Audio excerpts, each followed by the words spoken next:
Hey, about my legs. It's quite possible that I'll never walk again. The doctor just told me. Huh? You mean you're gonna be in a wheelchair for the rest of your life? Probably. He said there's a high chance my legs will never recover. Of course, I'm gonna work hard at physical therapy, but... Oh, and one more thing. He said I may not be able to have children anymore either. Wow, I see. Do they know when you'll be released from the hospital? He said I'll be in here for at least 2 months. Ugh. If only I had been paying more attention to the road, this might not have happened. And I heard the driver of the other vehicle died. I'm filled with all this sadness and anger at the same time, and there's nothing I can do about it. I feel bad for the other driver's family, but when I look at my legs... I can imagine what you must be going through. But you survived the crash, so I'm happy. Thanks. I've been thinking about something. How about you and I move into that big house your dad left to you when he died? There's lots of rooms for a wheelchair. If we do some renovations, we can make the house wheelchair friendly. It'll be perfect for us to live in. I told you that we can't live in that house. It was a stipulation in my dad's will. He didn't want me to ever live there. He just wanted me to maintain the place.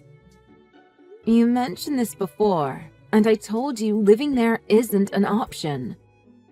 You and I can look for a new house if you want, but we'll have to wait till I get out of the hospital. Huh? After getting a house given to you for free? The location is great, and the place is huge. Why do we have to live in this tiny apartment when you have a big, beautiful house just sitting there? I've always wanted to live in a house like that. Let's at least try it for a little while. We can't. Just forget about that house, okay? I don't want to talk about this again right now. I have to focus 100% on my rehabilitation. Let's consider the possibility of moving after I get out of the hospital.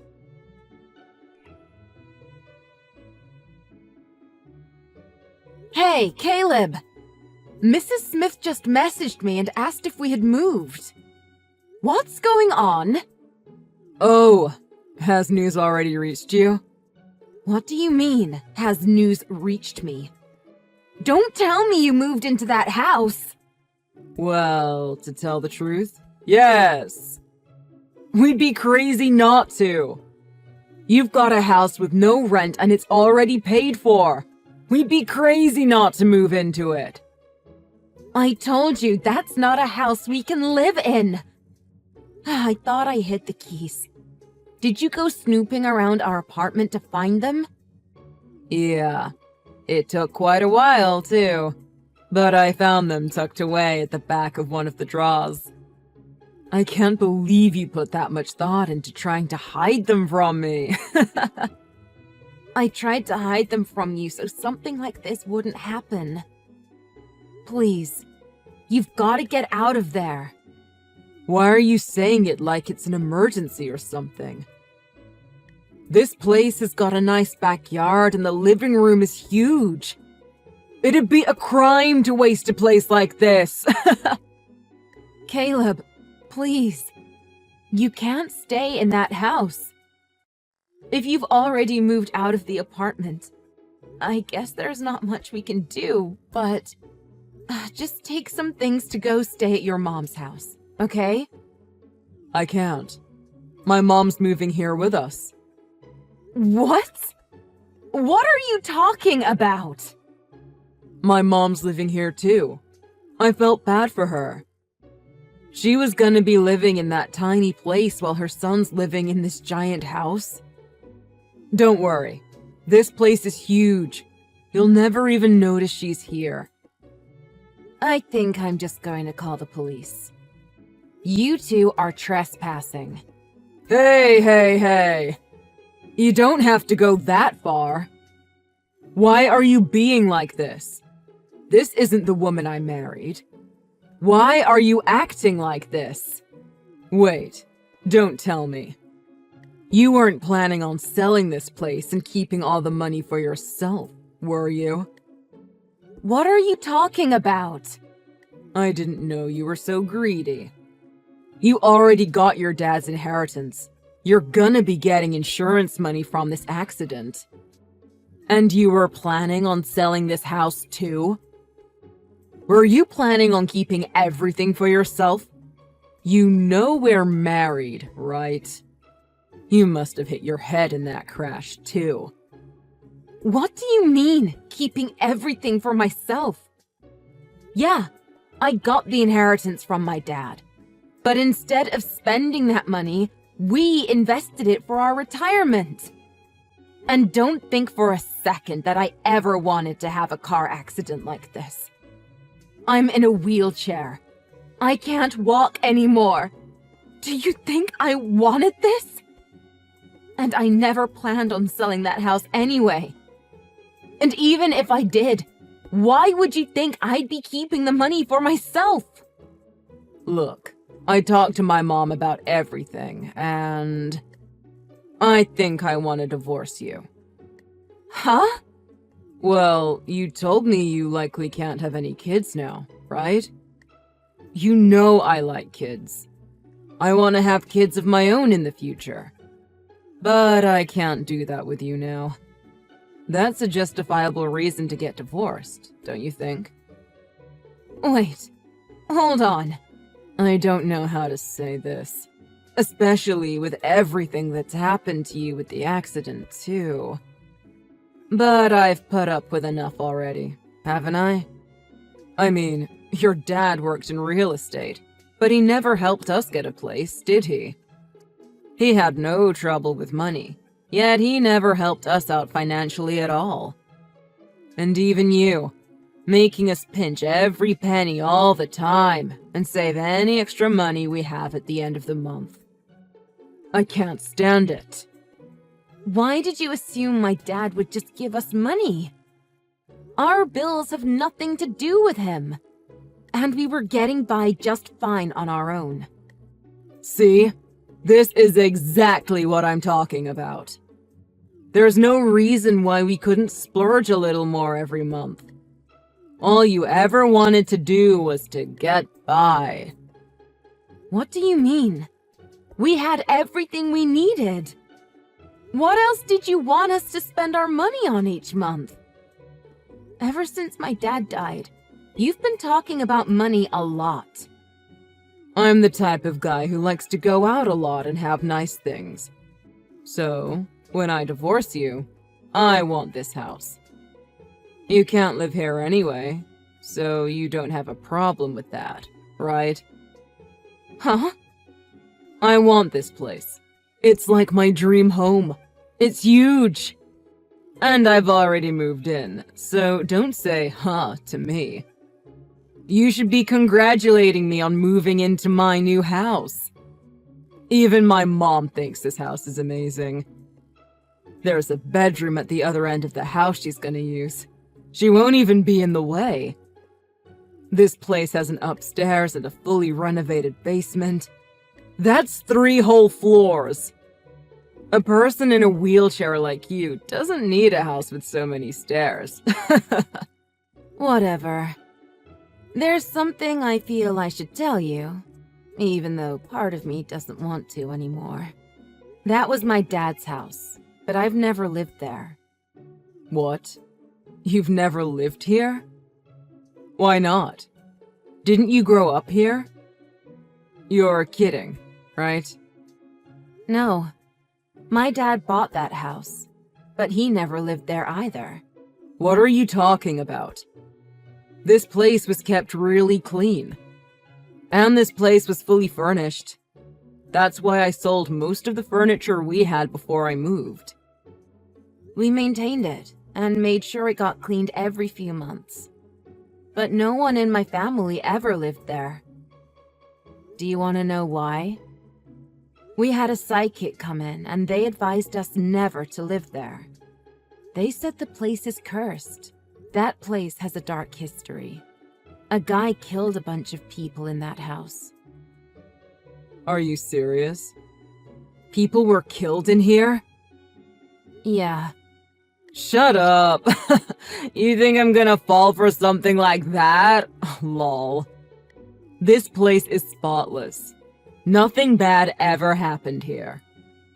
And I haven't felt uncomfortable here or anything. The whole place was remodeled in an attempt to get it sold. Check online if you don't believe me. That address is famous. Oh, it is here. I see the story about the incident. But so what?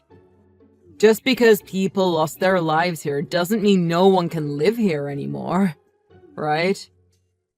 Of course that's right. Usually, that would be right. But that house is different. When my dad first told me about that place, I didn't believe him either. But everyone who has ever lived in that house has either gone crazy or started to go crazy. What you need to know about that house isn't just the murders. It wasn't after the murders that strange things started happening. It was long before that. The guy who killed those people in that house. It wasn't a home invasion or anything like that. The guy who killed those people lived there. It was his house. People said when he moved in, he was the nicest guy ever. But his demeanor started to change as the weeks went by. Then one night, he invited some friends over for a party. Everyone was drinking, and he told them they could spend the night. And then, while they were sleeping, well, you can read about it.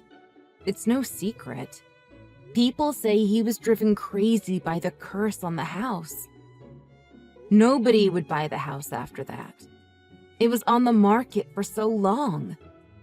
My dad wasn't rich. He bought that house because it was dirt cheap, and he didn't believe in the curse. He thought he could sell it for a lot of money if he held onto it long enough that people forgot. My dad remodeled the house, but couldn't get anyone to buy it. He even tried renting it out, but nobody stayed more than a month or two. That's when he decided to have a psychic come in. They told him there was something evil there, and to never move into the house himself.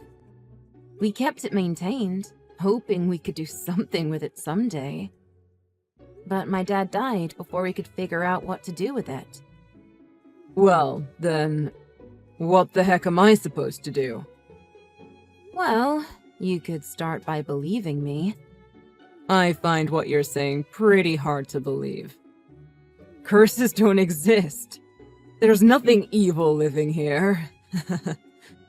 You make it sound like the plot of a book or something. But this is real life, so there's no way. You're just trying to scare me. Caleb, you've always hated scary stories, haven't you? That's why I never told you before. I don't know if I buy this. According to this website, that incident took place more than 20 years ago. I'm not going to let anything like that bother me. There must be something wrong with you if you believe in curses, psychics, and all that mumbo-jumbo.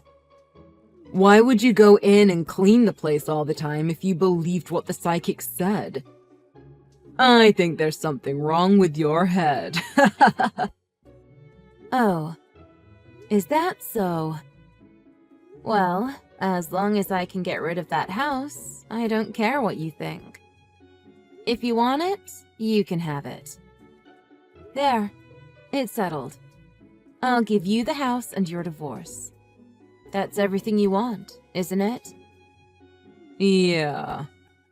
If there turns out to be anything wrong with this house, I can always just sell it. I'm glad you're such an understanding wife. I'm looking forward to the start of my new life. And I wish you the best of luck on yours, too.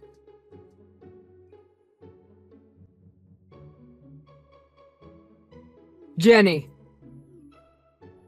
Please, message me back. My mom's acting really strange. Jenny, please! Jenny! Are you there?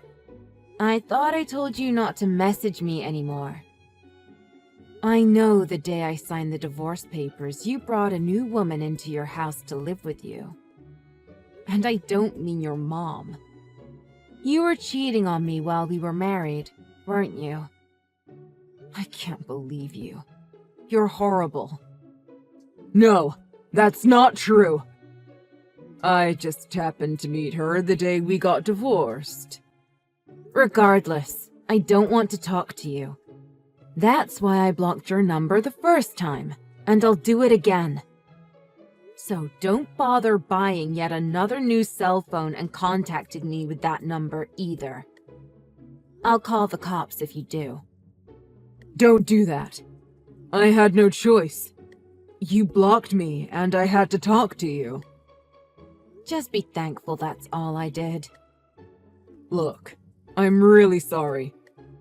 I apologize for everything I've done so far. I'll do anything. I'll even pay you alimony or whatever if you want me to. So, please, help me. Everything's happening just like you said it would. Handle it yourself. Curses don't exist, remember? You're not going to let anything like that bother you. That's what I thought, but that house isn't right. There's something wrong with it. Isn't that what I told you in the first place? That place is evil. But you decided to live there anyway, didn't you? I've already left that place. My girlfriend left too. She said my mom was way too creepy. Wait, so you left your mom alone in that house? For a few days now. You really are a horrible person, aren't you? Then again, the last time I saw her, she called me a useless sack of crap because I can't walk and I'm infertile. So I probably shouldn't care what happens to her. Please, Jenny, I'll do anything. Tell me what I should do. I've already hired a couple people I found online who said they could bless the place and remove the curse. But they both charged me so much money, and nothing they did had any effect. That's because most people advertising that kind of service online are frauds. Then tell me who I should get. And I can't even find any real estate agency willing to list this place. I have no idea what's going to happen. Properties like that are famous amongst the real estate agencies in the city. That's why my dad held on to the place for so long. He couldn't do anything with it. He was great at what he did, but even he couldn't get anyone to buy that place from him. Yet, you decided to live there, so you better take good care of it. Jenny, please. If we don't do anything about this, I think something's gonna happen to me next. You know, don't you? You've probably heard all the stories of what happened to the different people living there. Do you not see that I'm begging you for help? Why won't you do anything? There's gotta be something wrong with you. Yeah, you're right. There's gotta be something wrong with me. What can I say? I guess I'm just that kind of woman, huh? Jenny, I'm begging you. Do something! Jenny! I've just got one thing to say to you. Congratulations on your new house! You got everything you wanted from me.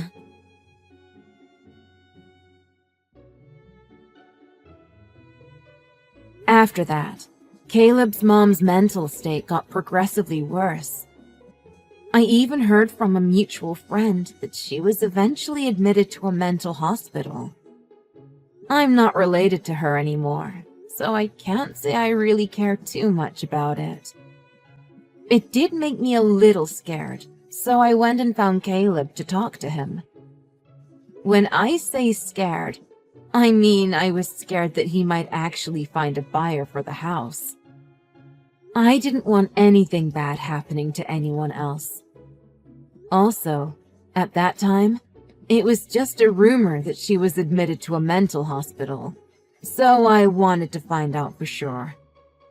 When I spoke to Caleb and he confirmed that it was true, I convinced Caleb not to sell the house and to just keep it even though he wouldn't be living there. That was also the day I signed the house over to him and had it put in his name.